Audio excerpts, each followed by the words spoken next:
Hi, everyone. We are back with the Janelle Show, and I am here with Kelly Whittman. Kelly is a brand strategist, and I am so excited to speak to her because branding and marketing go hand in hand. Hi, Kelly. How are you? Hi, Janelle. Thank you so much for having me. I'm doing great today. How are you? I'm wonderful. I'm wonderful. Like I told you, I am up and I'm ready to go.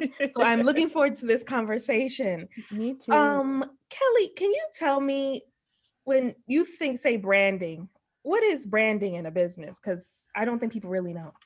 Yes, this is such a great question. So oftentimes, as we were kind of chatting before, we hit record, oftentimes when we think of brands and specifically business owners that are maybe just getting started, when they think about a brand, they just simultaneously think about a logo. And once they think, okay, I have a logo and maybe some fonts and some colors, and I have a brand.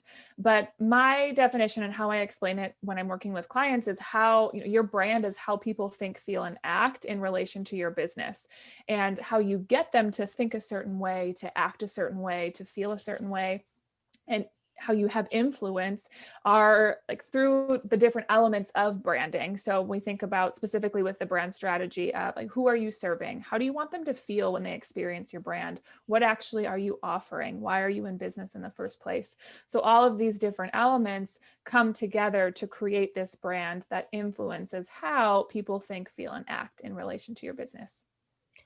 I like that. Yes, I like that. So, can you give me an example, our listeners, an example of a brand that you think is doing really well, a company that is doing branding really well? Let's put it that way.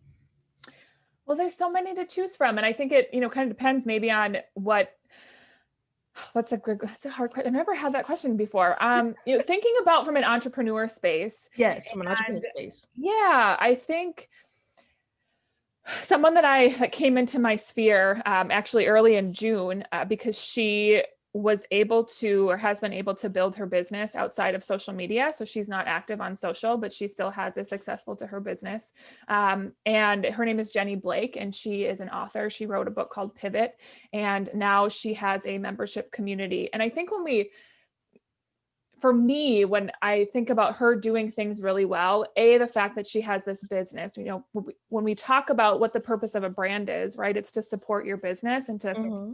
have, create trust within your community so that you can have a successful to you version of business, whatever that looks like. So when I think about entrepreneurs who are and business owners who have strong brands, I look at them of, okay, are they successful? Are they reaching their version of success? And are they sharing that? That's kind of the way that we know. So she was kind of the first person that came to mind because she's been able to, through being authentic and creating a successful to her business, she's done so by staying true to her brand. So it doesn't feel aligned for her to be on social media, so she isn't.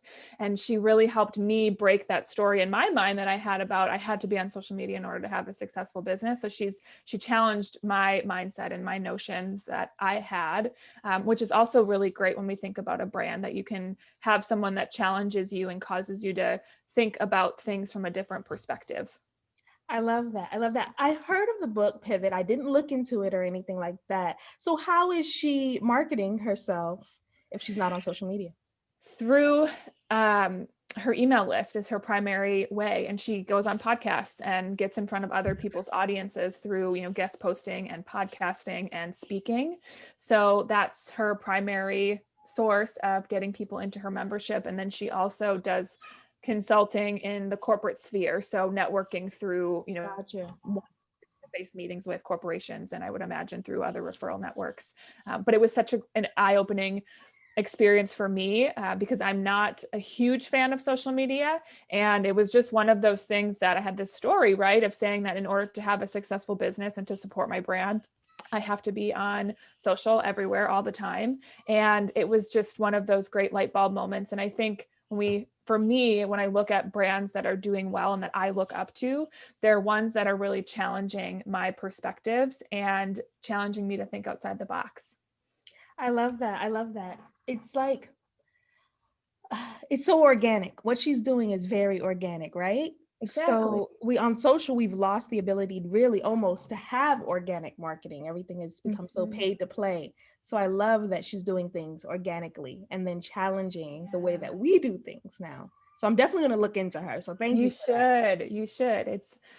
Yeah, it's just great to get to see how other people are building their businesses, right? And Right. to get ideas and inspiration from that, because it just, I think, furthers this idea that the possibilities are truly endless, and you literally can make a business however you want it to be. It can look like what you want. Anything is possible, and it's such a great place to be in. I love that. I love that. So how did you get into branding, Kelly? Organically. Actually.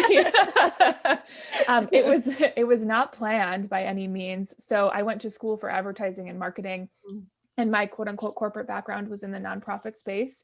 And if anyone has been or worked in a nonprofit, you know that they are not enough workers. So there's definitely always things to do, and you wear all of the hats. This is not my job is not something that you speak. You just take it on. So through that, I started doing design work. I had done some in school with advertising, but, designing flyers for fundraisers and events, and, branding collateral for the different fundraising efforts that we were doing. And I really fell in love with, even more so, the design process. And about 5 years ago, my husband and I bought our first house, and we started a blog. We were renovating, still are. And we started blogging about, sharing the renovation journey. Mhm. And through connections that I had made in the blogging space, I started people asking me about digital marketing and offering digital marketing services. Mhm. And that organically grew and kind of planted the seed of entrepreneurship in my brain of like, this is possible. Oh, I didn't even know that this was a thing, that digital entrepreneurship was like available to me. And then about 3.5 years ago, I had a connection through my nonprofit job that her husband was leaving his full-time job and wanted to start this salsa company and needed some branding and marketing, and asked if I would help. And I said, yeah, like that would be so much fun. Heck yeah. And helped them through that process. Absolutely fell in love with branding. And, the rest is history, as they say. I started pivoting my business into offering more branding services and bringing in the website design. So I'm 100% self-taught. And I think also that just goes, kind of as I've walked through my journey, knowing that, again, you can really do anything that you want. You don't have to go to school for something. You can learn. There's so many opportunities to learn and grow and do whatever and do what you want to do. I love that. Yeah, no, it's true. And the thing is that we tell ourselves that there are things, oh, we can't do that because of this. Well, that's not essentially the case, like your story. That's amazing. That's an amazing pivot to be able to take that on. And a lot of people are fearful of jumping into entrepreneurship. So for Yeah. you, what made you jump into it? And was there a fear there? Like, I mean, I know why you jumped Yeah. into it, but explain that to us. How did that go for you? Was there a fear? Absolutely. There still is. I still have my days of imposter syndrome, as being someone who's self-taught of really, can I do this? And can I charge this much? Because, I didn't go to school for it. So I think that's always there. I've slowly started accepting the fact, which I don't know if you've experienced this in your own business journey, that there's always going to be a little bit of fear, but you learn the tools to overcome it and faster, right? So instead of having fear knock me down for, a week or a month, now it's maybe a couple days because I have the tools to navigate through that. And I think about, why I wanted to do it in the first place. I was not a great employee. I was one of those people, bless my bosses, that just thought I could always do it better. And I would get so frustrated of, why are they making these decisions and why are they doing it this way? And it just didn't make any sense to me. And I realized that I am just not cut out for being an employee. I am too stubborn. My personality, my husband will definitely attest to that. I like my ways and I like to do things my way. So being my own business owner was a natural fit. I love it. I love it. So with you having your own business, most of us have our own business so that we can have our dream lifestyle. Our business and our lifestyle go Yeah. hand in hand. So tell me, what is your dream lifestyle? Oh, that's such a great question. again, I think it changes and evolves, right? So you and I was sharing with you, my husband and I are expecting our first child in April. So my dream lifestyle has definitely changed and evolved over the past several months as I've been pregnant and we're planning for pregnancy and business ownership. But I think the North Star that's really been guiding me throughout, my business journey is just this idea of flexibility and having the ability to shift and pivot and create my own schedule. Family is really important to me, and being able to, like, if someone needs something, for example, I know you can't hear them, thankfully they're being quiet, but my sister came up with her kids yesterday, and I have that ability to be flexible in our way. We have the space in our home, and I get to spend time with my sister and my nieces and nephews. And that is why I do what I do and why I want to stay in business, because you have that flexibility to, for me, for family, and being able to be there for them and support them when needed. And then, shift schedules around whenever it's necessary. I love it. Yes. Yeah. Definitely that freedom and that flexibility that you Yeah. have. So if you could, there's so many people these days because of COVID, they're at home. So they're like, you know what? I'm at home. I could start a business. You sure can. What advice would you give to that person that's like, I'm at home, I'm quarantined, I just got over COVID, God forbid, but I got time. What advice can we give them?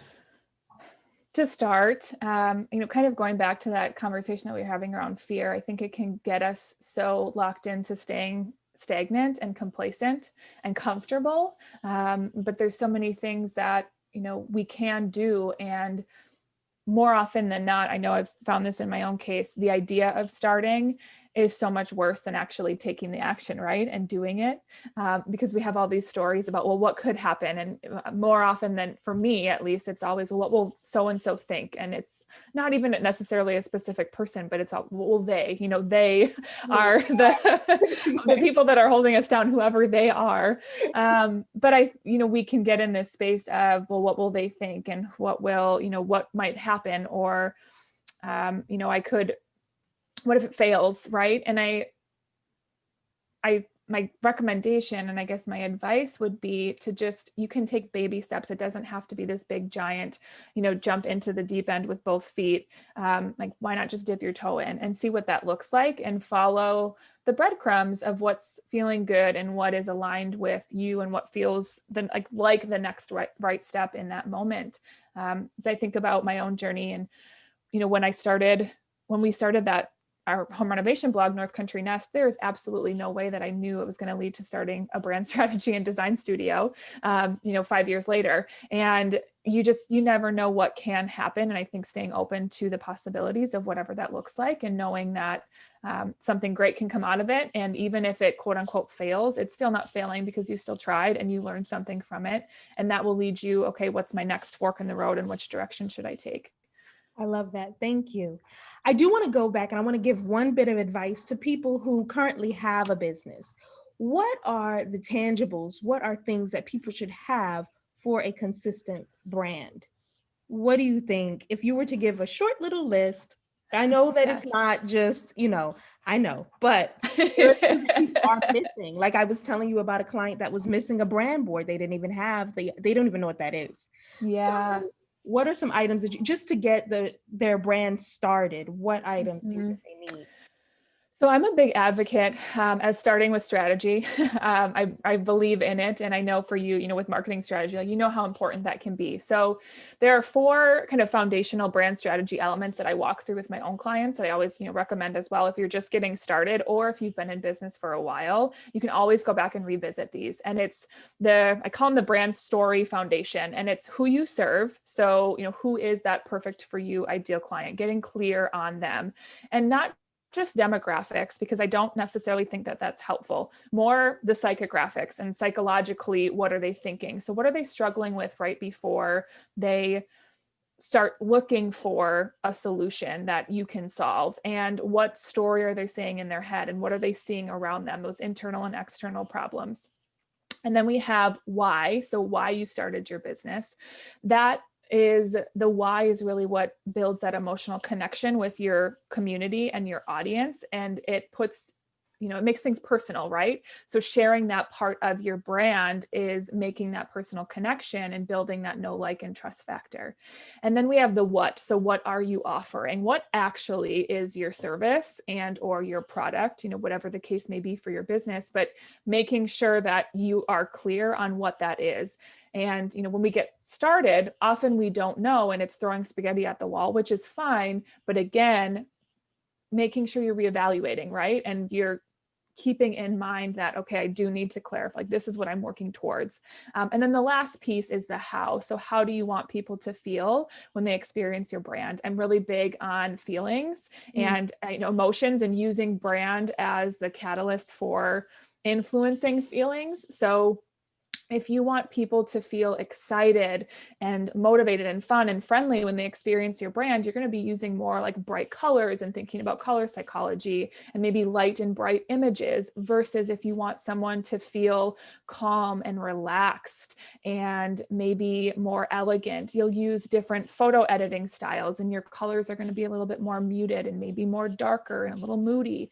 So we can use those 4 elements to create a really strong brand foundation that you keep revisiting as your business grows. I love that. I love that. Thank you so much. That's very helpful. Definitely. I know that we mentioned the book Pivot, but I would love to know, I'm a big book reader, so I always ask all my guests, what's your favorite book, or what book are you reading right now? Tell us your books.